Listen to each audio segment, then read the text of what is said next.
Good afternoon. I am Judy Jeffcoat with Process Technical Services. I'd like to welcome each of you to our project question and answer session. It is your opportunity to get Jerry McAfee's perspective on questions you have about doing capital projects. Please use your Zoom Q&A function to ask any questions. Jerry will be answering those in the order they are received. Jerry worked 32 years for DuPont and ConocoPhillips, working in a broad range of technology, business, manufacturing, and project management positions.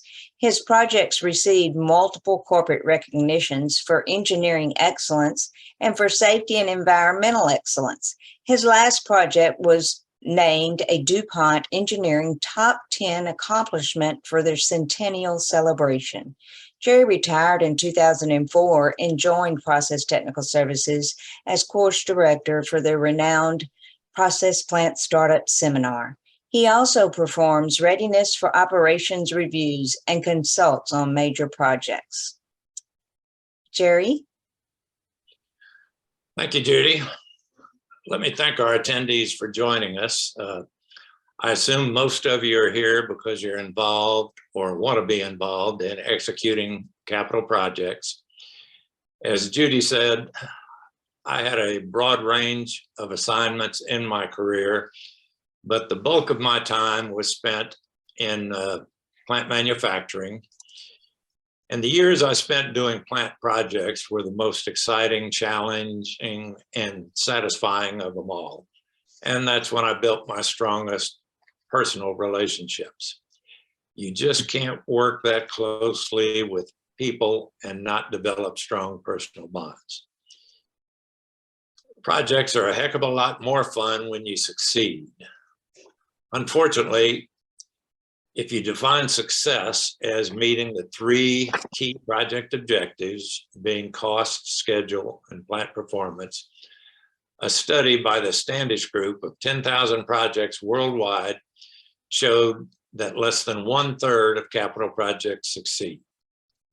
I hope today's session will help some of you improve the odds for your projects. So let's get started. Judy, do we have any questions? Yes, we do. The first one is, what is the most common mistakes that projects make? And then a continuation says, what about the most critical? Okay, that's two questions, but in this case, only one answer. In my mind, there's no question that the most common and most critical mistake that most projects make is too late and or inadequate involvement of experienced plant resources. And when I say experienced plant resources, I'm talking about people like supervisors, shift supervisors, operators, mechanics, engineers,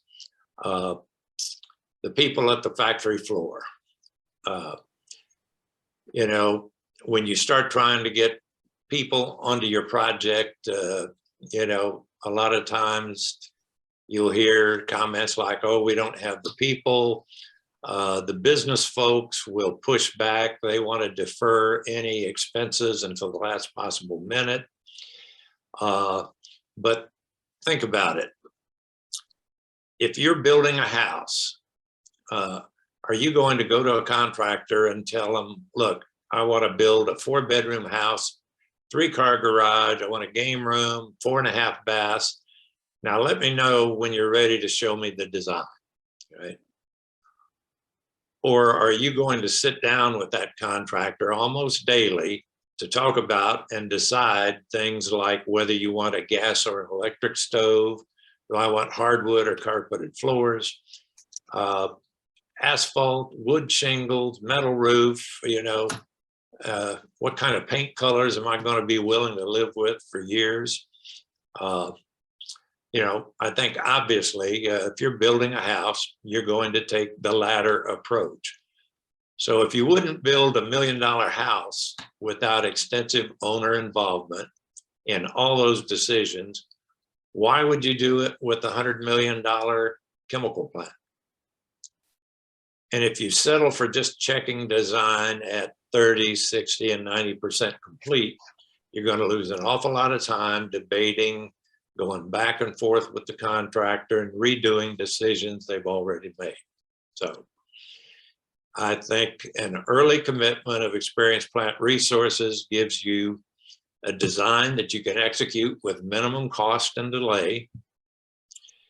Because you have people that have been involved with the project right from the start, you're going to have a stronger, more knowledgeable commissioning and startup team. You're going to get a plant that was actually designed for safe, efficient, and rapid commissioning and startup.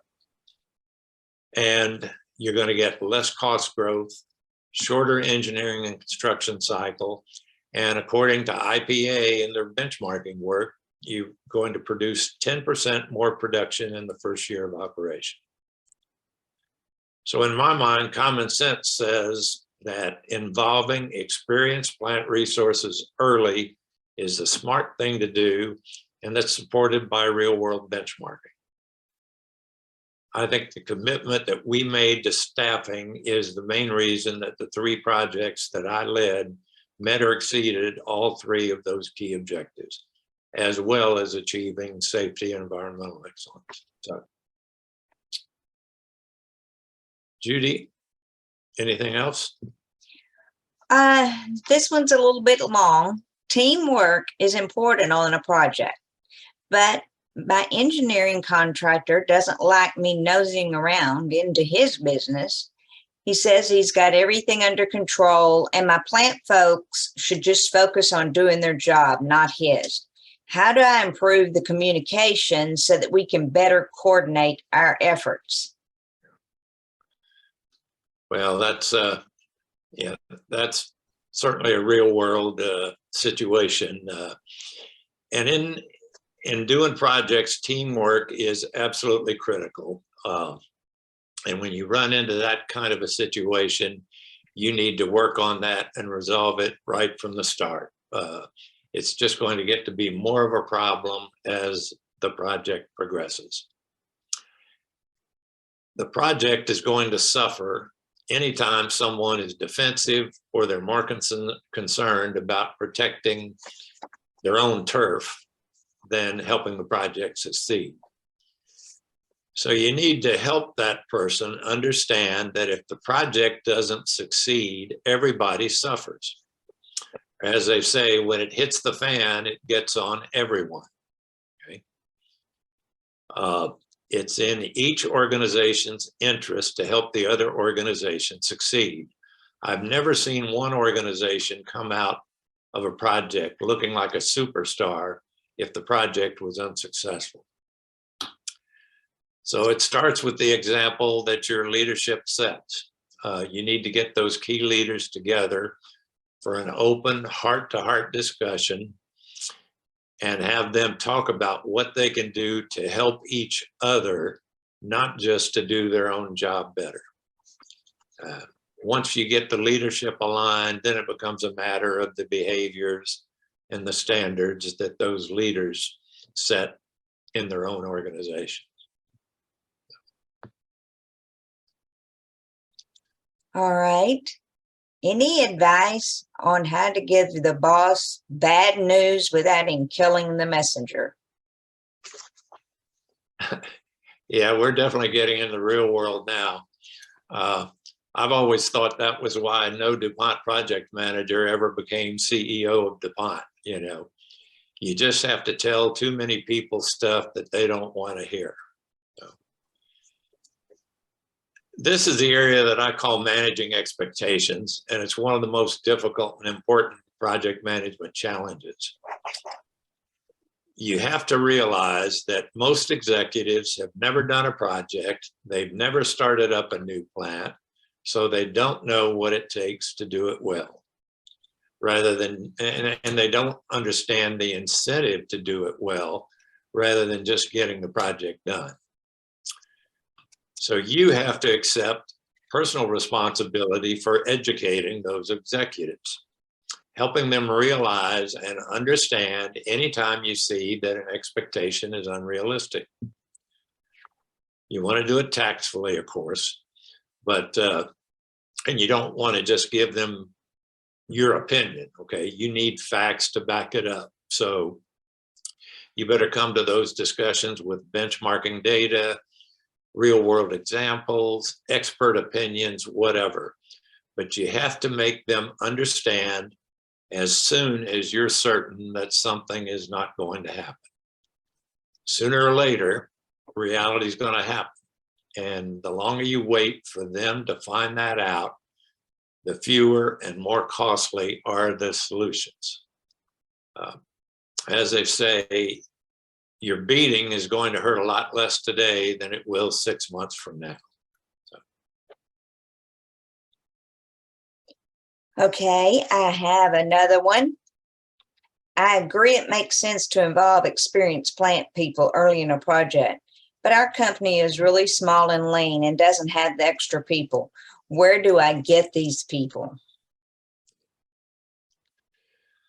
Well, the first question I have, when I hear that issue is, if you don't have the people, how are you going to start up and operate your plant? Okay. I mean, you're going to have to get the people to run the plant. So if you don't have them for design or to help out with design and construction, that just says you didn't start soon enough. But be that as it may, the first thing you need is a realistic, resource-loaded staffing plan for your project that includes project support, commissioning, and startup. And then you start looking at where can I get, what are my options on getting these folks? Maybe you can borrow them from other operating areas on your site, or from other sites in your company if your company has other locations. You may have to backfill those people, but it's worth it. If you can't borrow them from somewhere, then if your site has been around for a while, I would encourage you to check your retiree list. You can hire a retiree for up to 6 months without impacting their pension benefits. And when you have a retiree helping you, you're getting someone who already knows your company, knows the culture, knows how to get things done on the site. So I've used retirees on my projects very successfully.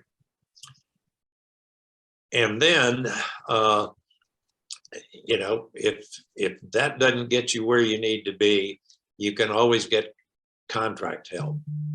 Good quality, experienced contract help for just about any skill. You may not get the same long-term benefits that you get from training up your own personnel that are going to continue to stay and operate the plant. But, a lot of times you'll actually end up getting someone that has more project and startup experience than you can get from filling it internally. So the important thing there is make sure if you're bringing in contract help that you're going to a reputable contractor who you can be sure will give you qualified people. So don't get stuck with a body shop. And then secondly, make sure they're accountable to you, not the EPC contractor. So, in trying to find those people, you need to be creative, exhaust all the possibilities, but it's important to do that. There's just not much of anything that's more important than getting adequate, experienced plant resources involved in the project early.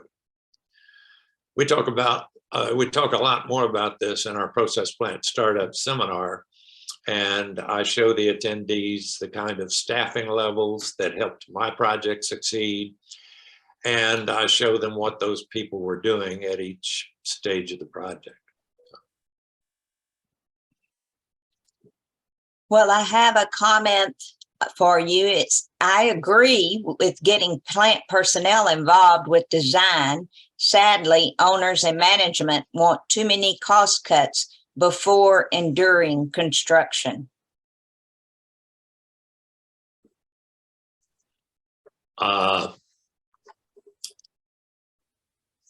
So the question is, what do I do about it? again, those people that are encouraging cost cuts, as we said before, those are executives who have never done projects, don't know what it takes, and don't know the incentive for doing it well, as opposed to just getting it done. So that's where you have to accept the responsibility to, you know, sit down with those executives, show them, you know, this is where having your own resource loaded staffing plan that shows what it's going to take to meet the project objectives and what those folks are going to be doing during each phase of the project. You know, hopefully you can help them understand that if I don't get this work done during the design phase, then it gets pushed back to the construction phase. And if I don't get it done during construction, it gets pushed to the last minute when I'm preparing for commissioning and startup. I mean, the work has to be done. So if you can show them the kind of work that has to be done and how many people it takes to do it, if I want to meet these this schedule, then you know, the facts speak for themselves. Go in with benchmarking data. You know, again, I've used a lot of independent project analysis benchmarking data that's you know, readily available. We talk about some of that in our process plant startup seminar also. But so you have to go in with a solid argument that helps them understand the amount of work and the kind of work that it takes to get a project done. And, you know, those people are pretty smart, you know.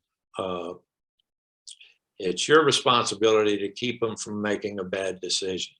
So, you know, hopefully experience, or, you know, giving them that kind of information and, you know, giving them feedback from other project experts, so forth, you know, they don't want to make stupid decisions. I think if you show them what you need and why, you know, they'll make the right decision. Very good. Now we have what overtime levels should we plan for during commissioning and startup? That's something your team needs to discuss internally and decide what level is acceptable for your situation. And obviously, one of the considerations there is your project objectives. Are you a schedule-driven project? Of course, by the time it gets to commissioning and startup, almost all projects are. But your team needs to sit down, look at the period of time from commissioning through startup and ongoing operation, and decide what kind of what is the maximum level of overtime that we're willing to have our people work for an extended period of time. And then don't forget contingency planning in the event that you have to carry that schedule longer than what you expect. In my personal experience for my projects, we would typically combine 4 shifts into 3. That builds in 40% overtime into your schedule. And that's a schedule that I've run for several months with manageable problems. I don't say no problems, because if you're building 40% into your shift schedule, you're going to have some individuals that are probably working 50 or 60% overtime. And for an extended period of time, my personal feeling is that's just too much. But I think, again, in my own experience, my projects were schedule driven. And we really were not comfortable building in a schedule with more than 40% overtime.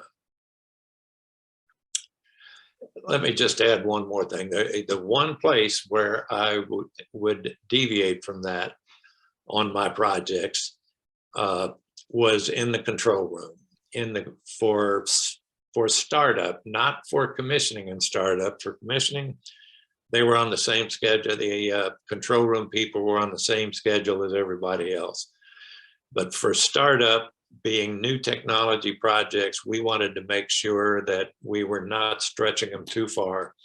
And so we doubled them up. We combined the 4 shifts into 2 shifts. That means you have no days off. The problem with that is you don't want to work that kind of schedule for any extended period at all. But fortunately, within 2 or 3 days, we were always able to back off and put the control room folks again back on the same schedule as everybody else. So. Okay, I have a couple more here. We just completed our first turnaround and missed some valves that were deleted in the design phase.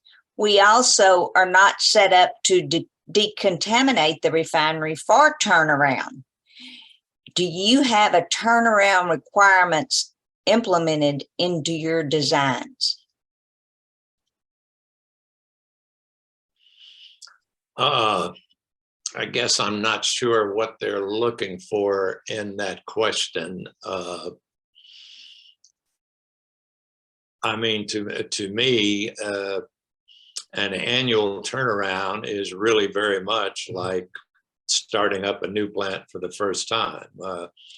And so you usually go through about the same type of commissioning and startup procedure after an annual turnaround that you do for a first time operation.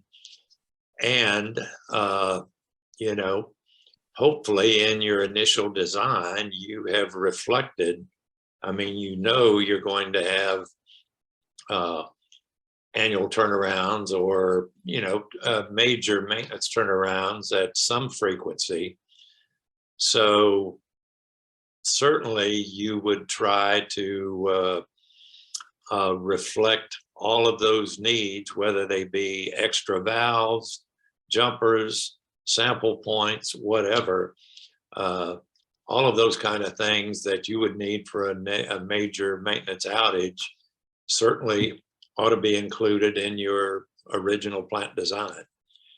And it will be, I think, if you have experienced operators and mechanics involved in that design. And by that, I don't mean just, as I said before, coming in and looking at doing a 3D CAD walkthrough at 30% or 60% completion. I'm talking about having those folks sitting next to the design resources and the two of you working together to develop the design. I'm not talking about the contractor designs the plant and then every now and then you get to look at it and see if it's got everything you need. If you're doing it that way, you probably are going to miss some stuff. You need dedicated people that are working with the design contractor to develop the design. So now, sounds like in the case of the question that we just had, the horse is out of the barn there.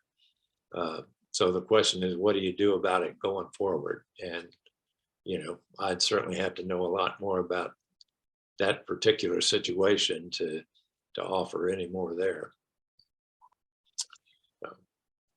I have a couple that I think they kind of go together. Do you use, it says constructors, I'm assuming contractors. Do you use contractors for commissioning? My preference is to use the maintenance contractor. I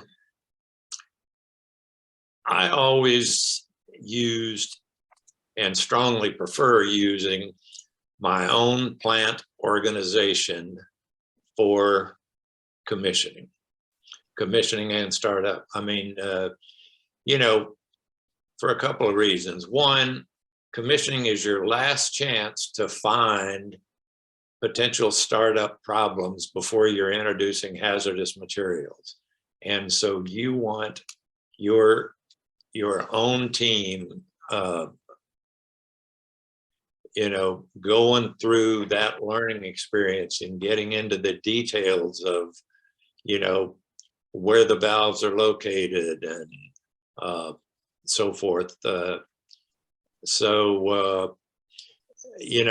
you're using a contractor to commission your plant, you're missing a great training opportunity. And you're probably, I think, by definition, are going to miss some things that are cause you problems during startup. So now, that's not to say that I would not supplement my own team with contractors. And that, we would always invariably, and I would say the one place where I'd definitely supplemented with the contractors, one that was on the I&E folks, the instrument electrical commissioning. That's typically about the first thing that's done in commissioning a plant. And again, if you're schedule driven, you want to get that work done as quickly as possible. And so what I would typically do is I would match up each of my DuPont instrument or electrical people with the contract instrument electrical person. I mean, everybody knows I&E people always come in twos anyway. So, but yeah, I would supplement my own organization with contractors, but I would not turn over commissioning responsibility to contractors. We also use, of course, the other area where we usually had to supplement is mechanical, maintenance folks, but always working for the owner team who is actually providing the bulk of the commissioning activity. Now, I think you said there were sort of two related there. Or... Yeah, well, his other comment was that he preferred to use the maintenance contractor. Oh, absolutely. I mean, I think, the important thing is you want these folks integrated as a single commissioning and startup team. So like, when we supplemented our instrument people with contractors, first response of some of the folks on the team was, I think my DuPont instrument folks said, well, look, why don't we do these areas and let the contractors do these areas? I didn't like that idea because, again, that sort of sets it up as two different teams. So I preferred having them matched up with the DuPont and contractor working together.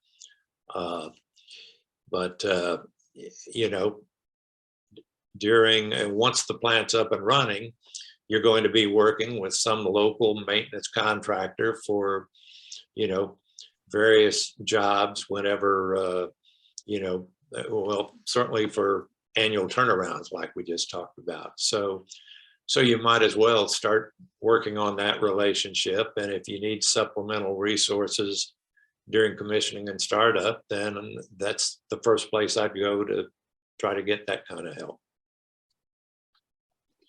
And then he made a note, good answer. And I have another question coming in. It's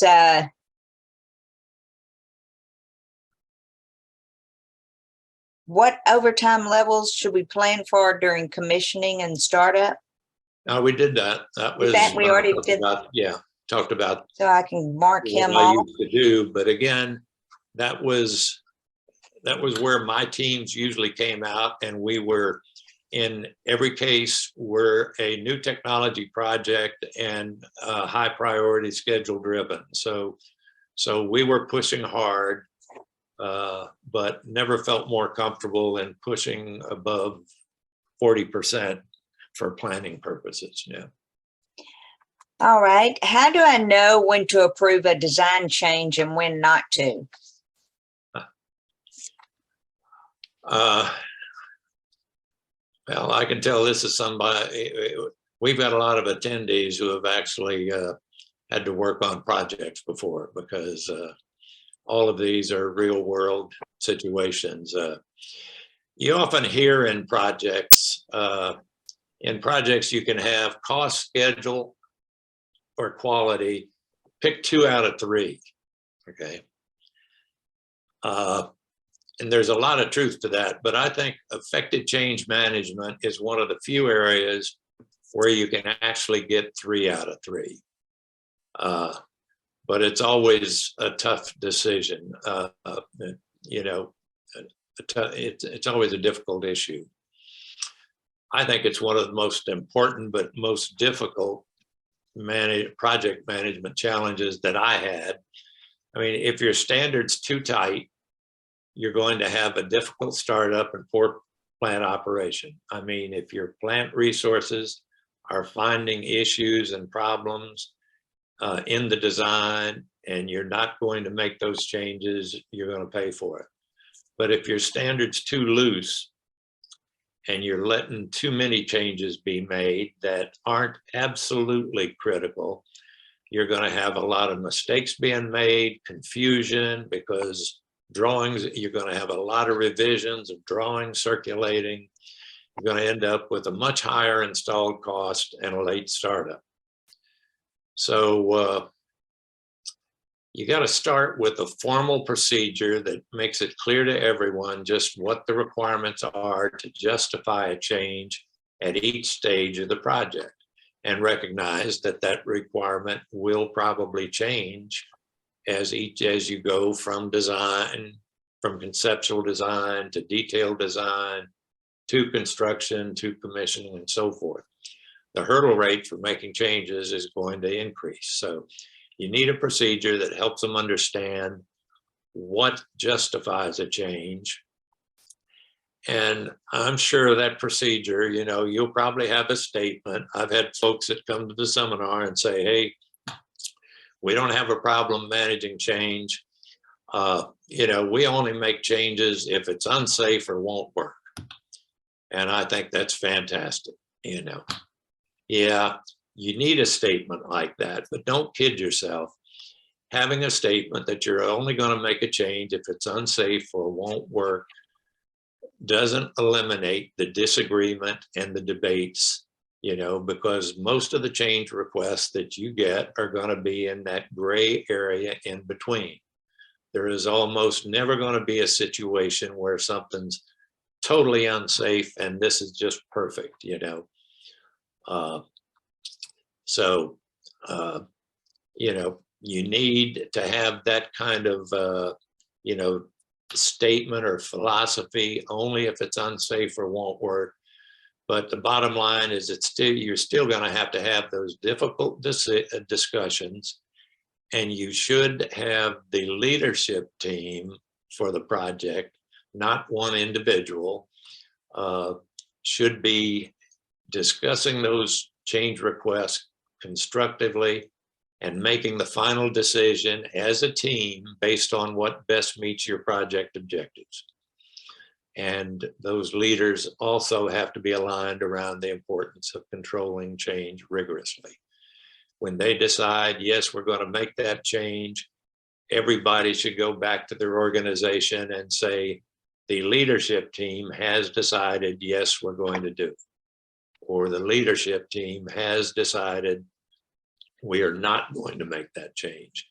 You know, it should never be a case of, well, you know, yeah, guys, I think we ought to do it, but you know, those design guys, all they care about, you know, getting the design done, meeting the schedule. So anyway, we spend almost an hour on this topic in the process plant startup seminar, and I show them an example of what I think is a good procedure because, you know, it works very well for my projects. All righty, and I have another one. Is there anything important that we haven't talked about that might help most projects?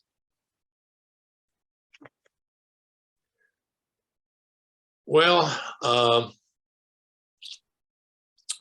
yeah, I mean, I would say there is plenty. You know, we haven't talked about startup planning. We haven't talked about startup safety or startup organization. We haven't talked about employee relations, construction quality assurance.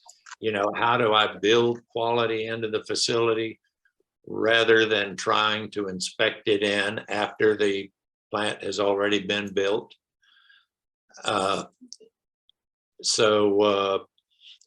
Yeah, we just, you know, there's an awful lot that we haven't had questions about yet, but you know, there's just too much for us to go into here. We do talk about all those things in our process plant startup seminar. Our next one is October 18th to 20th. It's online. It's an online Zoom meeting, which means it is an interactive face-to-face discussion. It's not like the webinar we're doing here where you have to enter in your questions. It really is a face-to-face interactive 19 and a half hours of discussion about all these issues that we just had questions about, and the stuff that we haven't talked about yet. So, and I think the only other one I see back up there, they wanted to know, do you have any good reference books that you can recommend for these projects? Yeah. I haven't really, I haven't seen, and I can't say that I have really looked hard for very many reference books. Most of the ones that I have seen are either too broad and general because they try to cover the world, or they're too narrow and specific and detailed for what I wanted. So now one that I do recommend is by Paul Barshop of IPA. That's B-A-R-S-H-O-P. And he has a book that's titled, the title is Capital Projects, which is pretty brief, but then the subtitle underneath is what every executive needs to know to avoid, blah, blah, blah, I mean, it's a couple of sentences of subtext, but I think that's an excellent book, particularly because of the quantitative benchmarking information that it provides that supports what IPA says, is important for project excellence, for succeeding on projects. And so I think that's a book that I think is very helpful in having a lot of those difficult conversations with executives, as well as helping you make your own decisions about how you want to do things on your project. Another one I've read was a gentleman named David Horsley, who has done one. It's a small, very sort of an overview of commissioning, process plant commissioning. You can, that one, I would call that a very basic one that is maybe a good introductory read. But in all honesty, the best thing that I have seen is the manual that we give to each attendee at our seminar.